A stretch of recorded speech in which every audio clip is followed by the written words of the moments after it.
Jefferson High School was alive with the holiday spirit. Garlands of green and red crisscrossed the ceilings of its bustling hallways, the sound of Christmas carols seeped from classroom speakers, and a towering tree dominated the foyer, its lights twinkling with false promises of joy. Yet, beneath the glittering decorations, tension simmered, unseen by the faculty but palpable to the students.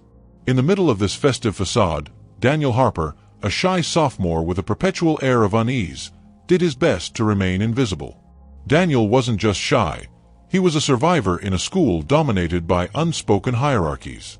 His family struggled to make ends meet, his clothes often secondhand and his school supplies painfully inadequate. Jefferson High was no stranger to wealth flaunted in subtle and not-so-subtle ways. Chase Morrison and Brooke Taylor, the school's golden pair, embodied everything Daniel wasn't. Chase, with his athlete's build and easy charm, was revered by peers and faculty alike. Brooke, always perfectly groomed and wielding a sharp tongue, stood by his side like a queen in a court of cruel jesters. The final bell rang, releasing a flood of students into the hallways. Daniel tried to navigate the chaos, clutching his worn backpack like a shield. As he rounded a corner, he collided with someone, nearly losing his balance. It was Chase, flanked by Brooke and their entourage. The air seemed to thicken around them. "Daniel Harper," Chase said, his voice oozing mock cordiality. "The man of the hour." Daniel froze. He tried so hard to avoid their attention, but now their piercing eyes were locked on him. I don't know what you mean," he stammered, his voice barely audible over the din of the hallway. Brooke smirked, her perfect teeth flashing in amusement. "Oh, come on, Danny. Don't be so modest. Word is you're skipping the Christmas bash because you can't afford the ticket. Is that true?" The jab hit its mark. Daniel's face flushed crimson. He opened his mouth to respond, but no sound came out. "Let me guess," Chase continued, leaning in closer. "You think you're too good for us? Or is it that you just don't have the guts to show up?" Around them, students slowed their pace, sensing blood in the water. Phones emerged, recording the spectacle. Daniel took a shaky breath, his fists tightening around the straps of his backpack. "It's not about money," he said finally, his voice cracking. "I just think Christmas should mean more than..." "More than what?" Brooke interrupted, her tone dripping with feigned curiosity. "More than celebrating with friends? Sharing? Or are you just upset because you don't have anything to share?" The laughter was immediate and cruel, cascading through the hallway like a wave. Daniel felt the sting of their words as though they were physical blows. He tried to muster a retort, but the words tangled in his throat. Chase chuckled and patted Daniel on the shoulder, a mockery of camaraderie. "Don't sweat it, Harper. Maybe next year you can save up enough to join the rest of us." The crowd began to disperse, their collective amusement recorded and uploaded to social media within seconds. Daniel stood rooted in place, his face burning with shame. His vision blurred as he pushed through the throng, desperate to escape the suffocating atmosphere. Outside, the cold December air bit at his skin. Daniel's breath came in ragged gasps as he walked aimlessly, his mind replaying the scene over and over. The humiliation clung to him, a weight pressing down on his chest. For years, he had endured the taunts, the whispers, the pointed looks. He told himself it didn't matter, that he could rise above it, but today had shattered that fragile resolve. As the streets grew quieter, Daniel stumbled upon a small, run-down boxing gym. The building was unassuming, its windows fogged with condensation, but the muffled sounds of fists meeting punching bags and the occasional bark of a coach piqued his curiosity. He stood frozen in the doorway, watching two men sparring inside. Their movements were fluid yet powerful, each strike deliberate, each dodge calculated. It was a dance of discipline and resilience, and for the first time all day, Daniel felt something other than despair. He had no way of knowing that this moment, this gym, would be the catalyst for a change he had never dared to imagine. The cold wind followed Daniel into the dimly lit boxing gym, brushing against his cheeks as the door shut behind him with a metallic clang. The space smelled of sweat, leather, and determination. Heavy bags swayed with rhythmic thuds, and the quick shuffling of feet on the mat formed an almost hypnotic cadence. At the center of it all stood a man whose presence demanded respect. His frame was lean but strong, his posture rigid yet purposeful. His sharp, weathered face hinted at decades of experience, and his voice boomed like a drill sergeant's. "Keep your guard up." I said guard, not a handshake with the ceiling. He barked at a pair of sparring teenagers in the ring. Daniel lingered near the entrance, unsure of his place. The gym seemed to exist in a world entirely separate from his own, a world where people faced their challenges head-on. For a moment, he considered leaving, but before he could retreat, the man's piercing gaze landed on him. "You lost, kid?" the man asked, walking toward him with the deliberate steps of someone who didn't waste energy. Daniel swallowed hard. "No. I mean, not really," he stammered. The man crossed his arms, his expression unreadable. "Name's Coach Miller," he said, his voice rough but not unkind. "This isn't a playground. You're here to watch, or you're here to work." Daniel hesitated, the weight of his day pressing down on him again. He wanted to disappear, to avoid explaining himself. But something about the coach's unwavering stare forced the truth out. I don't want to feel powerless anymore," he said, his voice trembling. "I'm tired of letting people walk all over me." Coach Miller studied him for a moment, then nodded as if satisfied with the answer. "Fair enough. But boxing's not about anger, kid. It's about control. Discipline. You ready for that?" Daniel didn't trust his voice to answer, so he nodded instead. "Good," Miller said, motioning for Daniel to follow him. He led him to a rack of gloves, their worn leather telling stories of countless punches thrown. "Grab a pair. Let's see what you've got." The gloves felt heavy in Daniel's hands, their weight foreign yet oddly comforting. He followed Miller to a heavy bag, where the coach gestured for him to stand. "Start with your stance," Miller instructed, repositioning Daniel's feet and arms. "Balance is everything. Without it, you're an easy target." Daniel tried to mimic the position, but his movements were awkward and hesitant. Miller sighed but didn't give up, adjusting Daniel's posture with the precision of a sculptor. "Now, throw a jab. Not wild, controlled," Miller said.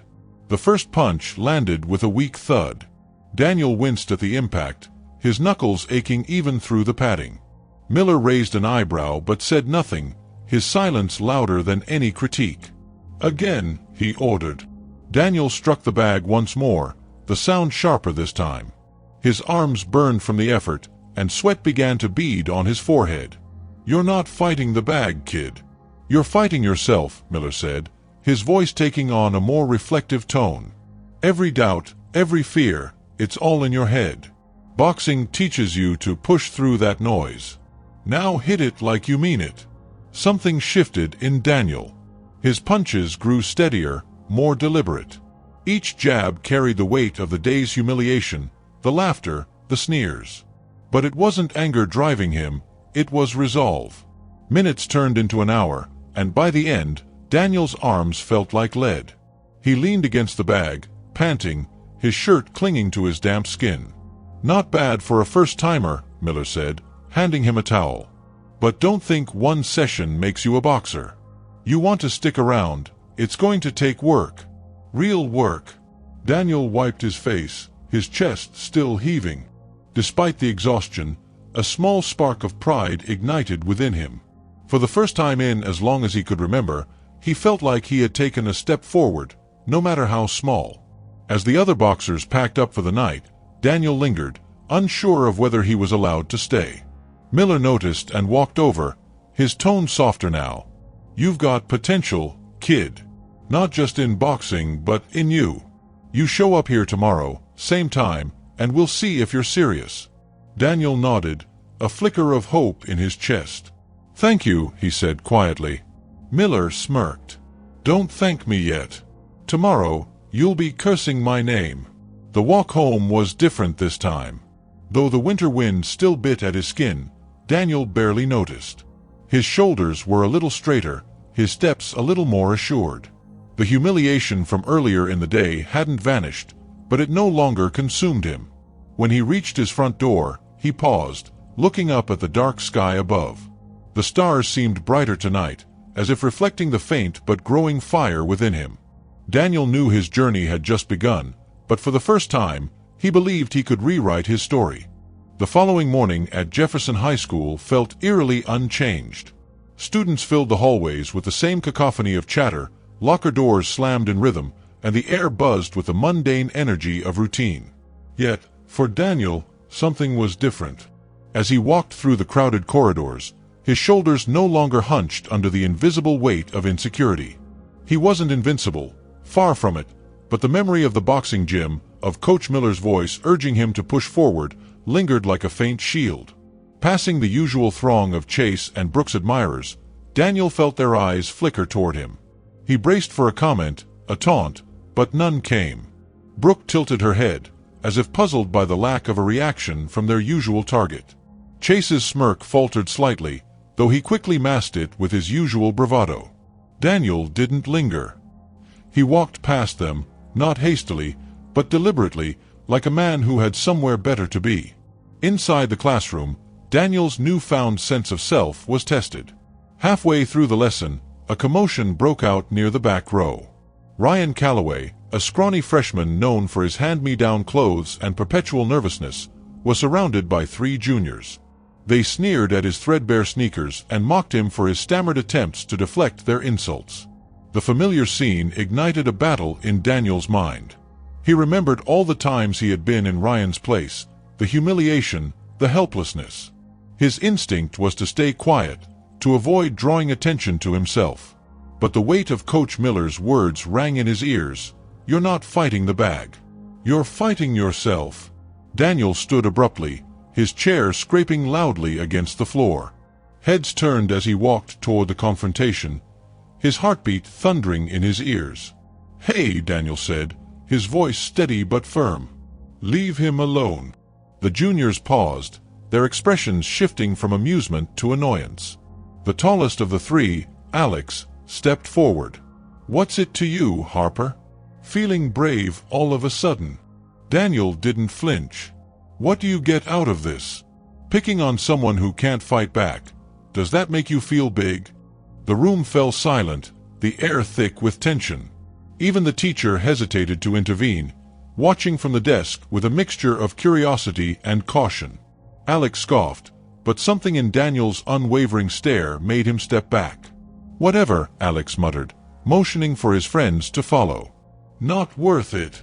As they retreated, Daniel turned to Ryan, who looked up with a mixture of gratitude and disbelief. "You okay?" Daniel asked. Ryan nodded, his voice barely above a whisper. "Thanks. I didn't think anyone would."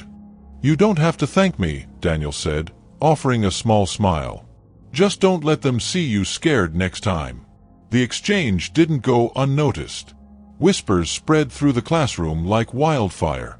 By lunch, the entire school seemed to be buzzing with the story of Daniel Harper standing up to Alex and his crew. Some admired his courage, others speculated it was a fluke, but Chase and Brooke were more intrigued than amused. At the gym that evening, Daniel shared the incident with Coach Miller as he wrapped his hands in tape. The older man listened without interrupting, his sharp eyes studying Daniel with quiet intensity. "So, you stood up for someone," Miller said finally. "How'd that feel?" Daniel paused, considering the question. "Good, I think. But I wasn't looking for trouble." "Doesn't sound like you were," Miller said. "But trouble finds people who try to change the world around them, even in small ways. The question is, are you ready for it?" Daniel didn't answer immediately. Instead, he stepped into the ring for another round of sparring. His punches were sharper, his footwork more deliberate. Every bead of sweat, every aching muscle felt like proof of his commitment, not just to boxing, but to becoming someone stronger. The next few weeks saw Daniel transform, not just physically but mentally. At school, his posture grew more confident. He no longer avoided eye contact with Chase, Brooke, or anyone else who used to make him feel small. He even began helping Ryan and a few other quieter students with their homework, sharing his own tips for navigating Jefferson High's treacherous social waters. In the gym, Daniel found camaraderie among the other boxers. One evening, While cooling down after an intense session, a fellow boxer named Tyler approached him. Tyler was a junior with a quick wit and a scar over his left eyebrow, a souvenir from his first sparring match. "You've been putting in the hours," Tyler said, nodding toward the ring. "What brought you here, anyway?" Daniel hesitated before answering. "I was tired of feeling like a punching bag outside of the ring. I wanted to learn how to fight back, not just with my fists, but with everything else." Tyler grinned. "Fair enough. Just remember, the fight's not always physical. Sometimes it's about standing tall even when you're scared out of your mind." The two exchanged a nod of understanding. Though their reasons for boxing differed, they shared an unspoken respect for the discipline it demanded. Back at school, the dynamics continued to shift. Chase couldn't ignore the subtle changes in Daniel. The boy who once cowered in his presence now held his ground, refusing to shrink under the weight of Chase's gaze. Brooke noticed it too, though she masked her curiosity with sharp remarks that no longer seemed to land as effectively. One afternoon, as Daniel passed by the cafeteria, he saw Chase watching him from across the room. Their eyes met briefly, and for the first time, Chase looked away. It wasn't defeat, but it was something close to uncertainty. For Daniel, the moment wasn't about triumph. It was about understanding that strength wasn't just in the fists he practiced with in the gym, but in the quiet resilience he carried with him every day. And as he walked away, he knew the road ahead would only get harder, but for the first time, he was ready to face it. Chase Morrison sat slouched in his desk, eyes unfocused as his teacher droned on about post-war economics. The words blurred into a monotonous hum as Chase's mind wandered. He glanced across the room where Daniel Harper sat upright, diligently taking notes. It was a sight Chase had grown unaccustomed to, Daniel looking confident, as though he no longer feared the weight of a stare. The change gnawed at him, an itch he couldn't scratch. "Chase," Brooke's voice interrupted his thoughts as they left class. Her tone was sharp but curious, her perfectly manicured nails tapping impatiently against her notebook. "You've been weird lately. What's going on?" "Nothing," Chase muttered, but Brooke wasn't buying it. She leaned closer, her voice dropping to a conspiratorial whisper. "It's about Harper, isn't it? You're acting like he's got something on you," she said, smirking as if the idea was preposterous. Chase's jaw tightened. "I just don't get him anymore. A few months ago, he was nothing. Now he walks around like he owns the place. What's he trying to prove?" Brooke tilted her head, her expression flickering with something Chase couldn't quite place. "Maybe he's not proving anything to you. Maybe he's just changed." Her words stayed with him, though he didn't admit it aloud. They sparked memories of moments he'd long buried, times when he himself had felt small, mocked by older kids who thought his flashy sneakers and loud bravado were compensation for insecurities he couldn't admit. The following day, Chase spotted Daniel near the lockers, speaking to Ryan Calloway. The freshman's face lit up as Daniel handed him a folded piece of paper. Chase couldn't hear their conversation, but he caught enough. Daniel wasn't just standing taller, he was lifting others with him. It made Chase's insides churn. Later that afternoon, Chase found himself drawn to the gym after overhearing whispers about Daniel training there. He told himself it wasn't curiosity, it was something else. The gym wasn't what Chase expected. It was gritty, raw, nothing like the polished facilities he was used to as part of the school's basketball team. The smell of sweat and leather filled the air, and the rhythmic sound of punches hitting heavy bags punctuated the space. Chase spotted Daniel in the ring, sparring with a taller opponent. He watched as Daniel dodged a jab, countered with a quick hook, and pivoted away before his partner could recover. It wasn't perfect, Daniel's footing faltered at times, but the focus in his eyes was unmistakable. He wasn't the same kid Chase had tormented in the hallways. "Harper's been putting in the work," a gruff voice said, startling Chase. He turned to see a man with a sharp, no-nonsense demeanor standing beside him. "You know him?" Chase asked. "I'm his coach, Miller. And you are?" Chase hesitated. "Just a classmate." Miller smirked knowingly. "Uh-huh. Well, classmate or not, Harper's earning his place here. If you're here to mess with him, I suggest you think twice." Chase bristled but said nothing.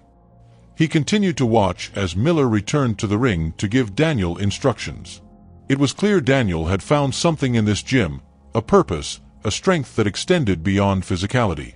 That night, Chase tossed and turned in bed. Brooks' words, Miller's warning, and the sight of Daniel sparring all swirled in his mind. 4 years, he believed his place at the top of Jefferson High's social hierarchy was secure, untouchable. But now, Daniel was challenging that, not by fighting back, but by refusing to crumble. At school, the tension between the two simmered. Chase kept his distance, though his eyes followed Daniel's every move. Brooke began to notice Chase's unease and pressed him further. "What are you so afraid of?" she asked one day, her voice uncharacteristically soft. "I'm not afraid," Chase snapped. Brooke sighed. "Look, I get it. Change is weird. But maybe it's not about him challenging you. Maybe it's about you not knowing how to deal with someone who doesn't play by your rules anymore." Chase didn't respond, but her words struck a nerve. The breaking point came a week later during lunch. Daniel was sitting with Ryan and a few others when a sophomore, eager to earn Chase's approval, loudly mocked Daniel's thrift store jacket. "Nice coat, Harper. Did you find it in the lost and found?" the sophomore sneered. Before Daniel could respond, Chase stood up. The cafeteria fell silent as he walked over, his towering frame casting a shadow over the table. "Knock it off," Chase said, his voice firm. The sophomore blinked, stunned. I was just kidding," he stammered. "Yeah. Well, it's not funny," Chase said, his tone leaving no room for argument. He glanced at Daniel, their eyes meeting briefly. There was no smirk, no challenge, just an unspoken acknowledgement. Chase turned and walked away, leaving the cafeteria buzzing with whispers. That night, Chase replayed the scene in his mind. He wasn't sure why he had stepped in, but it felt right. For the first time in a long while, he didn't feel the need to prove anything. Across town, in the familiar confines of the gym, Daniel threw punch after punch at the heavy bag. Each strike was more precise, more controlled. Coach Miller watched from the corner, nodding in approval. "You're starting to get it," Miller said. Daniel paused, sweat dripping from his brow. "Get what?" "That strength isn't about beating someone down. It's about knowing when not to." Daniel nodded, his thoughts briefly drifting to Chase. He didn't know what had shifted, but he sensed that the dynamic between them was changing. For the first time, it didn't feel like a war. It felt like the beginning of something else entirely. The gym was quiet except for the rhythmic sound of gloves hitting leather. The echo of each punch filled the air, a steady beat of focus and exertion. Daniel, now more comfortable with the movements, danced around his sparring partner in the ring. His eyes were sharp, his footing precise. Coach Miller stood at the edge, barking occasional corrections. "Keep that guard up. Don't get lazy with your left." Daniel obeyed, his movements tightening, his punches landing more effectively. The hours he'd poured into training were beginning to show, and even the regulars at the gym had started to nod in approval when they saw him work. But Daniel wasn't here for their recognition. This was about reclaiming himself. From the far end of the gym, the door creaked open. Heads turned as Chase Morrison stepped inside, his confident stride slightly faltering as he took in the gritty atmosphere. He scanned the room until his eyes found Daniel in the ring. For a moment, Chase hesitated. Then, with a deep breath, he walked toward the ring. Coach Miller noticed him first. "You again," he said, his tone tinged with curiosity and warning. "You looking to train, or just watch?" I'd like to talk to Daniel," Chase said, his voice quieter than usual. Miller crossed his arms, then turned to Daniel. "It's your call, kid. You want a break?" Daniel glanced at Chase, his expression unreadable. After a moment, he nodded and stepped out of the ring, pulling his gloves off as he approached. "What do you want, Chase?" Daniel asked, his tone neither hostile nor inviting. Chase looked around, clearly out of his element. I needed to see it for myself," he admitted. "All the talk at school, the way you've changed, I wanted to know how." Daniel arched an eyebrow. "So you came here to watch me train?" "Not just that," Chase said, his voice steadying. "I came to say I was wrong." Daniel's eyes narrowed slightly, skepticism flickering across his face. "Wrong about what?" "About everything," Chase said, running a hand through his hair. "The way I treated you. The way I treated everyone. I don't know why I thought it was okay, but it wasn't.